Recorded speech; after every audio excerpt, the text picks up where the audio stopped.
project. Thank you.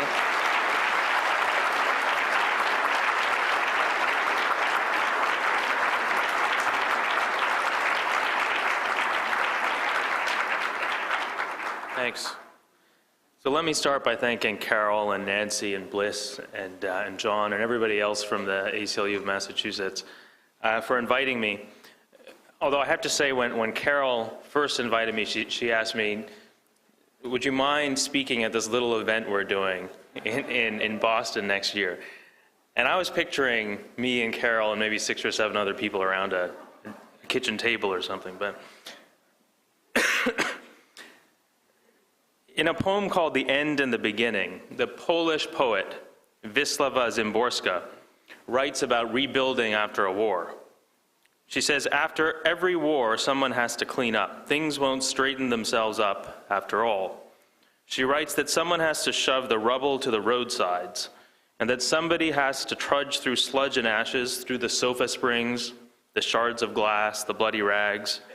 It takes years, she says, and she would know because she was about 22 years old when the Second World War ended, and she didn't write that poem until 50 years later.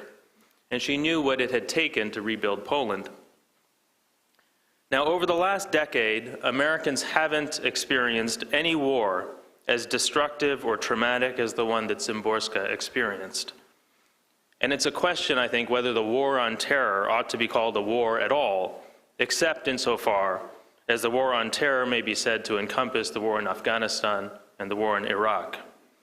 And at least in the United States, only at ground zero can you see the kind of destruction, the kind of physical devastation that Szymborska must have seen all around her after the Second World War, and that Afghans and Iraqis must see all around them today. But over the last decade, terrorism and the so-called war against it have worked a different kind of destruction inside the United States. And that's because the war on terror has involved not just the deployment of military troops abroad, but a radical revision, and in some cases a complete rejection of the legal framework that has historically regulated and limited the power of our government. The war on terror was in part, and is in part, an intellectual project. It's a project that was meant to allow the president literally unfettered authority to respond as he saw fit to the threat of terrorism. And that intellectual project has left a wreckage that's less visible than the wreckage that's caused by bombs and by bullets and by shells, but it's left a kind of wreckage nonetheless. Now, the Bush administration's lawyers worked largely behind closed doors, but the policies that were built on their work are now quite well known. Here inside the United States, the administration rounded up hundreds of immigrants and detained them without access to counsel for months and in some cases years. It inaugurated a warrantless wiretapping program that violated both the Constitution and federal statute. It declared U.S. citizens to be enemy combatants, and it asserted the authority to hold them indefinitely without trial. It seized the property of all of the largest Muslim charities, and it argued successfully that donors to those charities could be held criminally liable for supporting the charities, even if there was no evidence whatsoever that their support was intended to further terrorism or unlawful activity. Beyond the nation's borders, the government authorized the CIA to set up a secret prison system into which an untold number of people were disappeared. It authorized interrogators to use methods that in a previous era the U.S. had characterized and prosecuted as war crimes. It transferred prisoners to the custody of foreign intelligence services that are known for their brutality. And at Guantanamo Bay, it detained hundreds of men in a legal black hole, denying them access not only to lawyers but to the courts as well. And as you know, 200 men are still held at Guantanamo today. So to survey the legal landscape today is to look on a world that has, at least in some sense, been devastated by war. And to rebuild the human rights framework that the Bush administration destroyed will take years, in the way that rebuilding after a war always does. Now, Szymborska writes, the bridges need to be rebuilt, the railroad stations too, sleeves will go ragged from rolling them up. Rebuilding will require undoing the policies that the Bush administration introduced. but it will also require unraveling the fears that are now second nature to us, the arguments that we no longer subject to examination, the assumptions that we don't question. And in fact, it may be that the most persistent legacy of the Bush administration will not be any specific policy, but instead a specific proposition. The proposition that liberty and security are values to be traded off against one another, that liberty necessarily comes at the cost of security, and security at the cost of liberty. Now that proposition, and I'm going to call that proposition the trade-off thesis, has been widely accepted. To many people, that trade-off thesis is just common sense. And the trade-off thesis has undergirded many of the debates that have occupied Americans for the last decade. The debate about torture, for example, and the debate about government surveillance. After the U.S. Supreme Court ruled in 2004 that Guantanamo was not beyond the reach of the courts, the New York Times had an editorial in which it said that the court had struck the right balance between security and liberty. And the theory that security and liberty must be balanced against one another, that the two of those things are competing goods, isn't propounded only by newspaper editorials. Some of you may have read Michael Ignatieff's book. It's called The Lesser Evil. And it argues, among other things, that governments should be able to suspend human rights in times of emergency.